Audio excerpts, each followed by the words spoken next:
चलो, तो हमने भक्ति काल देखा था, भक्ति काल में उनकी विशेषताएं देख लिए थे, और अब क्या देखेंगे? रीति काल नहीं, भक्ति काल के विभिन्न शाखाएं देखेंगे। ठीक है, फिर रिपीट करूं? नहीं करूं? ठीक है, रिपीट तो करना ही होगा। एक है भक्ति काल,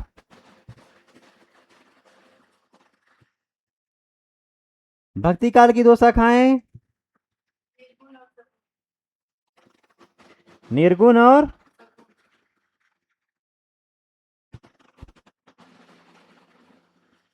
सगुण। और इसको ऐसा बोलते हैं कि निर्गुण भक्ति शाखा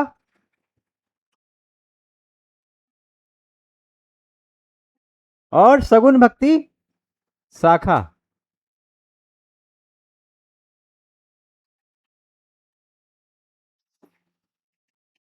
फिर ये निर्गुण लिख गया है, निर्गुण है। फिर नीचे इसकी दो शाखाएं,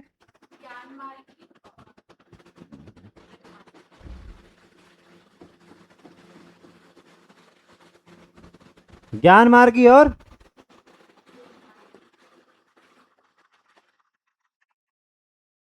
इसकी दो शाखाएं, कृष्णाश्रयी और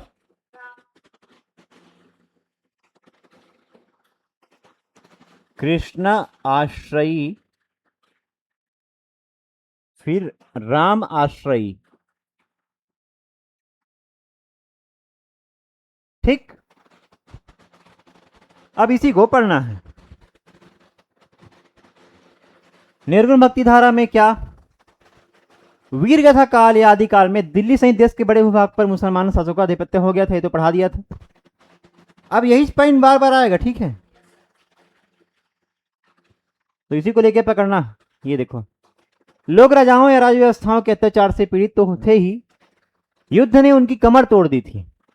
इसलिए क्या हुआ कि कर्मकांड, अंधविश्वास, छुआछूत, जाति पात का विरोध होने लगा, क्योंकि शोषण और अत्याचार बढ़ गए थे। ठीक है, फिर कुरीतियों, जात पात, सांप्रदायिकता और जाल में धंसते चले गए। इस समय हिंदू और मुसलमान धर्म के नाम पर आपस में लड़ रहे थे। किस समय? जब वीरगाथा काल का अंत हो रहा था, अंतिम अवस्था में लड़ रहे थे। यह समय में कबीर, नानक, दिख रहा है, थोड़ा सा बड़ा करना पड़ेगा,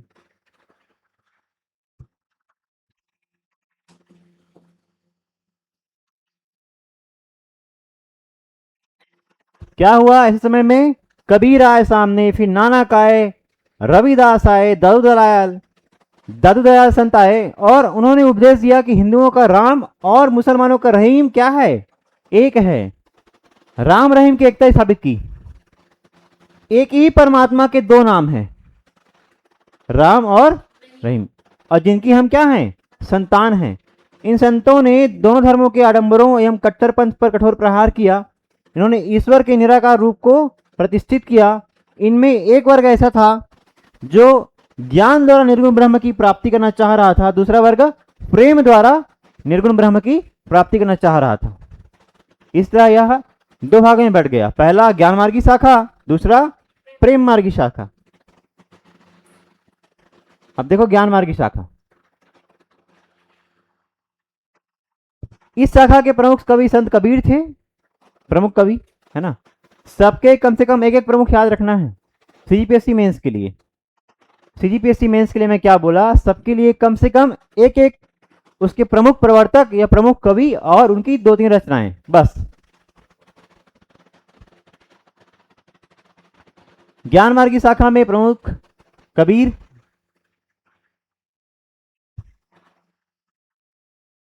फिर अपने काल में आडंबर का खुलकर विरोध करते हुए हिंदू मुस्लिम दोनों को रूढ़िवादिता, धार्मिक संकीर्णता, तर्कपूर्ण ढंग से खंडन किया।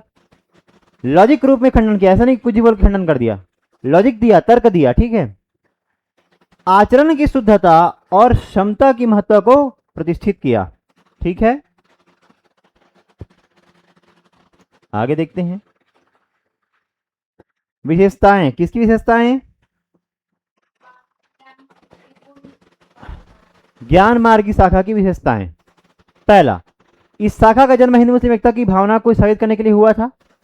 फिर शाखा के कवियों ने इस्लाम के एकेश्वरवाद और हिंदुओं के अद्वैतवाद को क्या किया, अधिक महत्व दिया। इस्लाम का क्या, एकेश्वरवाद, और हिंदुओं का क्या है, अद्वैतवाद। कौन दिया? अभी आया था जी, एग्जाम में आया था, पता है आपको अद्वैतवाद किसने दिया करके? आप ही दिलाए थे उसको, अभी एग्जाम में आया था ना अद्वैतवाद, ऐसा ही का दिलाए थे आप? ऑप्शन में था बादरायण, शंकराचार्य था, क्वेश्चन आया था। हाँ, तो अद्वैत वेदांत जो है शंकराचार्य का है, लेकिन प्रॉपर जो कॉन्सेप्ट है वो बादरायण ने दिया था। ठीक, पूछे अद्वैतवाद का सिद्धांत किसने दिया? शंकराचार्य। ठीक है, लेकिन अगर एक उसमें बादरायण दिया है तो किसको मारना है? ठीक, बादरायण। देख लेना कि वो मूल प्रवर्तक की बात कर रहा है, सिद्धांत की बात कर रहा है, किसकी बात कर रहा है। ठीक है, अद्वैत जो मूल इसके थे वो बादरायण ही दिए थे, लेकिन सिद्धांत के रूप में, थ्योरी के रूप में, अद्वैत वेदांत के रूप में शंकराचार्य ज्यादा प्रभावी हुए थे। ठीक है, क्या बोले थे?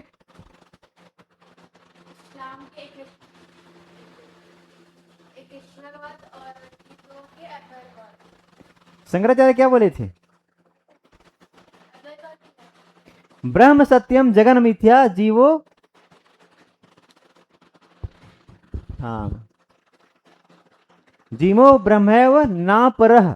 ठीक है, मतलब क्या बोलते हैं वो? एकमात्र ब्रह्म सत्य है, ब्रह्म के अतिरिक्त कुछ भी नहीं है, केवल ब्रह्म सत्य है। सारी संसार झूठा है, पूरा विश्व झूठा है, सब कुछ नष्ट हो जाएगा, एकमात्र ब्रह्म ही सत्य है और ब्रह्म ही जीवित रहेगा। ठीक है, फिर इन कवियों ने मूर्ति पूजा, तीर्थ यात्रा, व्रत, उपवास, रोजा, नमाज, देखो सबको शामिल कर लिया। मूर्ति पूजा भी, तीर्थ यात्रा भी, व्रत उपवास से लेकर रोजा नमाज तक सबको क्या बोला? मिथ्या है, आडंबर है, खारिज करो। कवि ने सांप्रदायिकता, वर्णाश्रम व्यवस्था और जात पात के विरोधी थे। ये इंद्रिय निग्रह और साधना पर जोर देते थे। ये जो दो शब्द है, इंद्रिय निग्रह और साधना की, इसमें कोई डाउट है? हाँ, पंच इंद्रियों को या अपनी इंद्रियों को संयम में रखना। कुछ भी खा रहे हैं, चल समोसा खावा जाओ, और तो मोमोस वाला, ठीक है, तो ऐसा ना हो कि मन इतना चंचल हो कि आप कंट्रोल ही ना कर पाए। ठीक है, अभी ऐसा है ना कि मोबाइल आप चाह के भी कंट्रोल नहीं कर पाते, और खासकर वो जो इंस्टाग्राम व्हाट्सएप में बहुत ज़्यादा एक्टिव है, उन लोग की बात कर रहा हूँ। इस शाखा के कवियों ने सिद्धों, योगियों, नाथ पंथ का प्रभाव था, इसलिए इसके काव्य में हठ योग की प्रधानता दिखाई रहती है। हठ योग प्रधान है इन काव्यों में। ठीक है, कहां से ये आया? सिद्धों, योगियों और नाथ पंथी से। ठीक है, आगे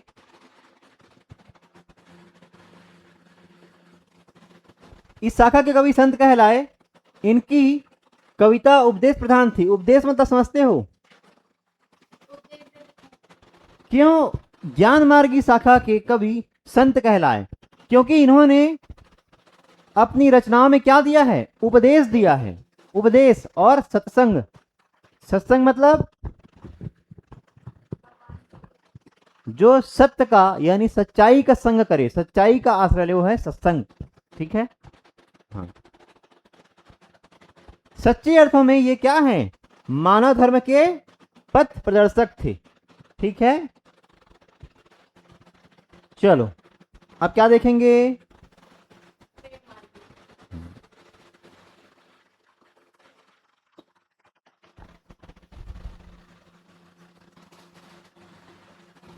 भक्ति काल के ज्ञान मार्ग की शाखा के प्रमुख कुछ रचनाकार रचनाएं बची हैं, उसके बाद प्रेम मार्ग में जाएंगे। पहला क्या है? संत कबीर। क्या लिखे? बीजक। 3 पाठ कौन है? साकी शबद और रमैनी। ठीक है, दूसरे धर्मदास, धनी धर्मदास बोलते हैं। क्या लिखे? अमर सुख निधान। अमर सुख निधान लिखे, और यही व्यक्ति है जो छत्तीसगढ़ में कबीर पंथ के संस्थापक प्रवर्तक रहे हैं। कौन? धर्मदास। और इन्हीं से, क्योंकि कई लोग बोलते हैं कि ये साहू थे। कौन? धनी धर्मदास। इनका मूल नाम क्या था? जुरावर राम साहू। इसलिए जितने साहू थे वो सब कबीरपंथी हो गए, बहुत सारे। बड़ौदा बाजार से लेकर के हमारे बड़ौदा जिले में बहुत सारे हैं जो कबीरपंथी हैं, ठीक है, क्योंकि मानते हैं कि ये धर्मदास साहू जाति के थे, ऐसा, ठीक है। और लिखते हैं जुड़ावर राम साहू, कुछ लोग ऐसा मानते हैं। जुड़ावन, अब उनका दो है, जुड़ावन, कई लोग लिखते हैं ऐसा, जुड़ावन। अब कौन सा सही है मुझे नहीं पता। ऐसा जुड़ावर राम साहू, बाद में वो क्या बन गए? धनी धर्मदास। ऐसा मानते हैं, क्या सच्चाई है मुझे नहीं पता भाई, ठीक है, मेरे को मत टोकना, ठीक है। तो फिर रविदास को क्या बोलते हैं? रैदास। और क्या लिखा? रैदास बानी, ठीक है। गुरु नानक आशा दीवार, रहीरास, सोहिला, जपू जी, ठीक है। हाँ, फिर गुरु अर्जुन देव, गुरु ग्रंथ साहिब, ठीक है। ये संकलन किए हैं, लिखे नहीं हैं, संकलन किए हैं यहाँ वहां से, ठीक है। फिर मलुकदास, बाबा मलुकदास, ज्ञान बोध और रत्न खान। फिर दाऊद दयाल में बोला था, हरडे वाणी बताया था आपको, अंगवधु काया बोली। फिर सुंदरदास का सुंदर विलास। आगे बढ़ें, चलो इसको बस और देख लेते हैं। चलो, प्रेम मार्गी शाखा।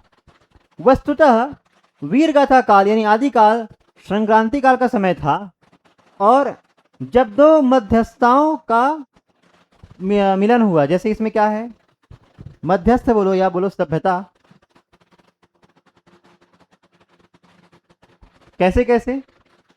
संत कबीर ने सबसे पहले इस भावना को प्रतिष्ठित किया, ईश्वर या खुदा में कोई फर्क नहीं है। वीर गाथा काल में दो सभ्यता, एक हिंदू धर्म की सभ्यता और एक इधर से जो आक्रमण किए, कौन? मुसलमान, यानी मुस्लिम धर्म और उसकी सभ्यता दोनों मर्ज हुए। तब क्या साबित हुआ? राम रहीम की एकता, ठीक है। और कुछ वहां के विचार यहाँ आ गए और कुछ हिंदू धर्म के विचार वहां गए।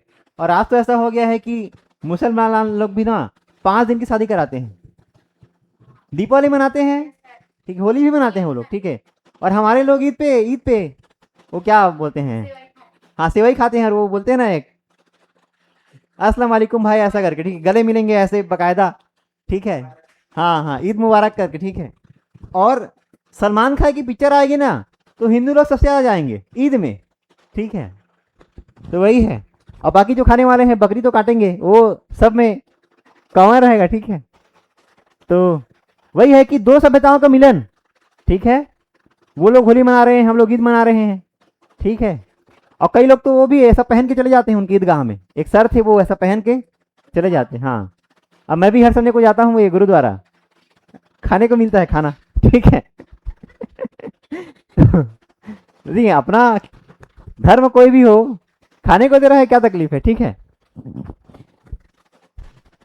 चलो, बाद में सूफी मत का उदय हुआ। सूफी संतों का जीवन सीधा सरल था और उनके उच्च आध्यात्मिक विचार थे। जैसे मैंने बताया कि ज्ञान मार्ग की शाखा के जो कवि थे किससे प्रभावित थे? सिद्धों, नाथों और योगियों से। वैसे ही प्रेम मार्ग की शाखा के कवि किससे प्रभावित हैं? सूफी मत से। सूफी मत कहां से आया? इस्लाम धर्म से, ठीक है। वो गाना है ना, आजा मेरे खाजा दिल में समा जा, ऐसा। फिर वो एक और है, कुन फया कुन फया कुन। वो गाने को सुनोगे तो एक डिवाइन फील आता है, ठीक है। हाँ, ऐसा घूमते रहते हैं ऐसा करके, ठीक है। मैं नहीं घूमूंगा मतलब ठीक, तो घूमते रहते हैं, ठीक है। हाँ, तो मैं क्या बोलना चाह रहा हूँ कि वो क्या है जी, सूफी मत है कि एक तरफ अगर इस्लाम को सुनोगे ना, उसके जो शरीयत है एकदम कठोर दिखता है, लेकिन आप इस सूफी मत को सुनोगे, उसके गाने को सुनोगे तो क्या लगता है? एकदम डिवाइन फील देता है। तो उन्हीं का प्रभाव हमारे हिंदू में प्रेम मार्ग की शाखा के रूप में आया है, ठीक है। अब देखो, प्रेमाख्यानों के माध्यम से हिंदू मुसलमानों में एकता का प्रयास किया गया। उनके आख्यानों में, आख्यान क्या है? कहानी का छोटा भाग, आख्यान, ठीक। आख्यान मतलब उदाहरण, एग्जाम्पल दे रहे हैं, आदर्श बना रहे हैं। ईश्वर के प्रति प्रेम, आख्यानों में ईश्वर के प्रति प्रेम झलक मिलती है। जैसे आज जाके सुन लेना कुन फया कुन वाला गाना, ठीक है, किसमें चलता है? रॉकस्टार। जोधा पर नहीं चलेगा। कुन कुन कुन फया कुन जो है रॉकस्टार में चलता है, वही है ना, रॉकस्टार में चलता है, हाँ, रणवीर कपूर, ठीक है। तो उनके आख्यानों में उत्कृष्ट पति प्रेम और नायिका के सतीत्व का वर्णन मिलता है। देखो, एक है ईश्वर, ईश्वर कहाँ चला गया, हाँ ठीक, ईश्वर घर में मेरा दोस्त ईश्वर है, तो उसका नाम ईश्वर है। तो जब भी प्रणाम प्रभु, ऐसा जब भी फोन आएगा ना तो मैं क्या बोलूंगा, प्रणाम प्रभु आशीर्वाद, ऐसा करके, ठीक है। तो अभी क्या बता रहा था मैं, ये है ईश्वर, अल्लाह, अल्लाह बोलते हैं, ठीक। फिर रब। अब इनको मानने के ढंग कैसे हैं? देखो, प्रेम तो होगा, ईश्वर और भक्त में प्रेम तो होगा, लेकिन मानने का ढंग देखो, कोई इसको मानता है पति के रूप में, अगर ईश्वर पुरुष है तो कोई मानेंगे पति के रूप में, अगर ईश्वर कोई स्त्री है, जैसे शाक्त धर्म में होता है, शाक्त मतलब जहां पे शक्ति को मानते हैं कि वो परम शक्ति है, जैसे दुर्गा, काली, बंगाल, ठीक है, हाँ, पत्नी के रूप में भी मान सकते हैं। फिर आता है सखा, सखा मतलब मित्र, सख्य भाव बोलते हैं। जैसे एक आध एग्जांपल, सखा वाला जो प्रेम है, सुदामा, हाँ, और उद्धव और कृष्ण, ठीक है। फिर एक होता है पति, हो गया, पति के अलावा एक जो आशिक टाइप का होता है, प्रीतम, हाँ, कृष्ण। अब गोपियां, मतलब उसके पति पत्नी में तो एक राधा को मानते हैं और एक मानते हैं रुक्मणी, एक क्या है, एक रुक्मणी है और एक और है सत्यभामा, सत्यभामा, ठीक है। लेकिन बाकी गोपियां तो प्रीतम के रूप में ही मानती हैं, क्योंकि पति का दर्जा तो दिया नहीं, ठीक है। और आगे देखो, सखा भाव, एक होता है पुत्र भाव, जैसे यशोदा मैया और कृष्ण, तो भगवान, उनको पता है कि भगवान है, लेकिन मेरे, तुम जो भी हो मेरे बेटे हो, ऐसा। और जैसे हमारे यहाँ वो उसको मानते हैं कर्मा माता, भक्त माता कर्मा, ठीक है, हाँ, राजी वाला, तो भगवान है लेकिन पुत्र के रूप में माने कि मेरे बेटे स्वरूप हैं, ऐसा करके। तो हमारे यहाँ फोटो देखोगे ना आप, तो ऐसा गोद में बिठा के खाना खिलाते रहते हैं, हाँ। तो हमारे जो साहू समाज का वो है, हाँ, मतलब उनको मानते हैं, ठीक है। पुत्र भाव हो गया, और कोई बचा क्या? हाँ हाँ हाँ, एक है गुरु भी मानते हैं कई लोग, गुरु भाव में, और एक अंतिम में है वो पिता भाव। तो भगवान को पूजने के ये तरीके हैं, कोई पति मान, जैसे मीराबाई ने पति माना, उनके पति था, शादी हो गया था, लेकिन फिर भी पति किसको माना? कृष्ण को। वैसे ही पत्नी भाव, फिर सखा भाव, फिर प्रीतम भाव, पुत्र भाव और गुरु भाव। तो ईश्वर एक है, लेकिन उसको मानने, उसको पूजने के तरीके अनेक हैं। कोई पति भाव में मानता है, कोई पत्नी भाव, कोई सखा भाव, कोई प्रीतम भाव, कोई पुत्र भाव, कोई गुरु भाव, और कोई पिता या माता के भाव में पूजते हैं, ठीक है। यहां तक समझ में आया?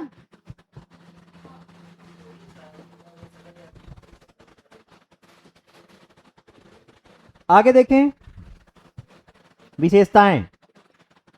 प्रेम मार्ग की शाखा को सूफी का धारा या प्रेमाश्रयी शाखा के नाम से भी जाना जाता है। लौकिक प्रेम कथाओं में अलौकिक ईश्वरीय प्रेम की अभिव्यक्ति कवियों की सबसे बड़ी क्या है? विशेषता है। ये क्या था, मैं बताया था, गूढ़ एवं रहस्यमयी। गूढ़, गुड़ समझती हूँ, गुड़ ये वाला गुड़ नहीं है, मीठा वाला नहीं है, हाँ। गुड़ मतलब अत्यंत गोपनीय, जैसे आत्मा और परमात्मा। अब मर गया कोई तो उसके बाद क्या हुआ कौन जानेगा, तो वही सब बातें क्या है, गुड़, ठीक है, रहस्यमय बोलते हैं।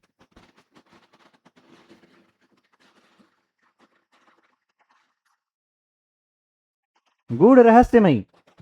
तो इन गूढ़ रहस्यमय अलौकिक प्रेम के व्यक्तियों को किसमें दिखा? कविता में, उसकी विशेषता रही। इनकी कथाएं हिंदू जीवन संबंधित है। इनमें भौतिक प्रेम के आधार पर ईश्वरीय प्रेम का प्रतिपादन किया गया है। जैसे पद्मावती और वो एक तोता, एक पद्मावती और एक राजा थे रत्नदेव, रत्न सिंह बोलते हैं। तो पद्मावती को स्वयं क्या माने हैं? वो जो मूवी बना था पद्मावत, उसमें क्या क्या है? पद्मावती है, एक खिलजी है और एक राजा है। तो पद्मावती को क्या माने हैं जी? पद्मावती को माने हैं ईश्वर, खिलजी को माने हैं माया। ये अलग दिन खिलजी उसको ले जाने आता है ना, उसको क्या माने हैं? माया के रूप में माने हैं। ठीक है, तो वही है भौतिक प्रेम को आधार बनाकर ईश्वरीय प्रेम का प्रतिपादन करना उनके काव्यों में। ठीक है, तो एग्जाम्पल देते हैं कि भौतिक, जैसे पति पत्नी के एग्जाम्पल दिए, उसी को क्या बोले कि एक आत्मा है एक परमात्मा है, ऐसा। ठीक है, हाँ। इन्होंने भक्त को प्रेमी और भगवान को क्या? प्रेषी माना। प्रेषी मतलब प्रेमिका। हाँ ठीक है, देखो, प्रेमी वह जो प्यार करता है, प्रेषी वह जिसको प्यार करते हैं। नहीं समझे? समझ गए ना?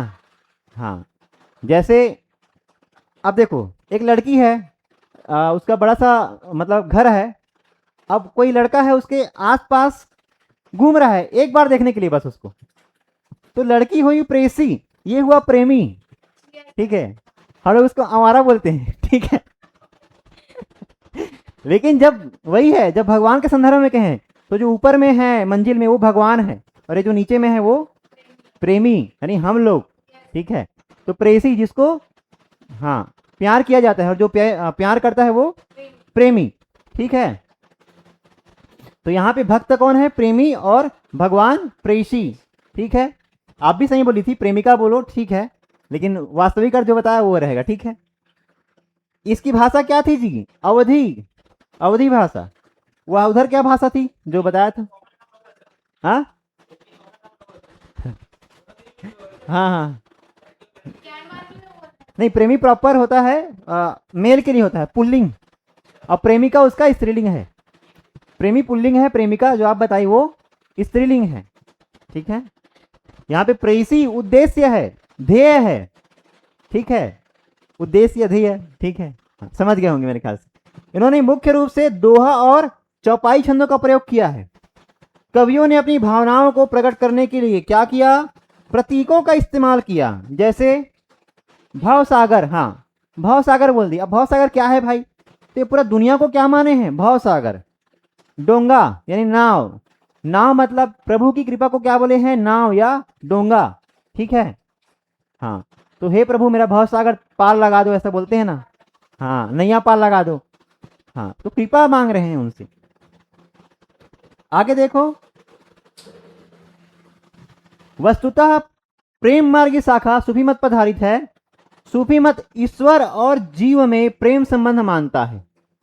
ठीक है, ईश्वर और जीव में प्रेम संबंध मानता है। इसमें आत्मा प्रेमी और परमात्मा प्रियतमा है। अब यहाँ पे देखो, यहाँ पे प्रेमिका जो वाला बात आ गया, प्रेमी और प्रियतमा। ठीक है, प्रेमी को बोलते हैं प्रीतम और प्रीतमा मतलब प्रेमिका। ठीक, पर्यायवाची भी याद कर लो, मैं इसको बार बार नहीं बताऊंगा। ठीक है, हाँ, प्रीतम बोले तो प्रेमी, प्रीतमा बोले तो प्रेमिका। ठीक है, इस शाखा के सभी कवि मुसलमान थे जो हिंदू धर्म की सामान्य बातों से भली भांति परिचित थे। ठीक है, अब हमारा लास्ट पॉइंट, रचना और उसके रचनाकार। और इसमें एक और देख लो, प्रबंध काव्य की रचना किए। ठीक है, जहां पे सगुन था वहां पे महाकाव्य, यहां पे क्या? प्रबंध काव्य। ठीक है, अब काव्य कितने प्रकार के होते हैं मैं बताऊंगा नेक्स्ट लेक्चर में, मतलब इसके बाद और बहुत सारे होंगे, ग्रामर के लेक्चर में बताऊंगा। पहला और सबसे बड़ा कवि किस मार्ग का? प्रेम मार्ग का, मलिक मोहम्मद जायसी। क्या लिखा? पद्मावत, अखरावट, आखिरी कलाम, नीचे देखो लिखा है। ठीक है, और उसके बाद है मुल्ला दाऊद का क्या है? चंदायन। चंदायन, इसी का लोरी चंदा सुने हो ना? लोरी देखी नहीं हो? पहले गांव गांव में लोरी चंदा होता था। हाँ हाँ हाँ, ठीक है। तो मूलाधातु का क्या है? चंदायन है। चंदायन लोरी कहा या लोर कथा से भी जाना जाता है, ठीक है। हमारे यहाँ जो लोरी चंद होता था वो दाऊ रामचंद्र देशमुख, दाऊ रामचंद्र देशमुख, इन्होंने उसको किया था। क्या किया था भाई? मंचन किया था। मतलब वो पूरा पटकथा किसने लिखा था? इसने लिखा था, लोरिक चंदा वाला। और यही इसकी पार्टी जो है जा जाके मंचन करते थे लोरिक चंदा का, ठीक है। चलो आगे देखो। कुतुबन का मृगावती और है मंझन का मधुमालती। कुतुबन का मृगावती और मंझन का मधुमालती। उस्मान की चित्रावली, उस्मान का चित्रावली और कासिम शाह का हंस जवाहिर। फिर नूर मोहम्मद का इंद्रावती अनुराग बांसुरी, ठीक है। अब याद कैसे रखोगे? माँ से माँ ऐसा, इसका ट्रिक है मैं बाद में बता दूंगा अच्छे से, लेकिन अभी दोनों को देखो। इसको बार बार पढ़ोगे तो याद होगा। कुतुबन मृगावती, कुतुबन मृगावती, ऐसा बार बार पढ़ोगे तो याद हो जाएगा। मंझन का मधुमालती, और भी ट्रिक है मैं बता दूंगा बाद में, ठीक है। चलो तो आज यहीं तक रखें, ठीक है। फिर मिलते हैं नेक्स्ट लेक्चर में, तब तक के लिए धन्यवाद।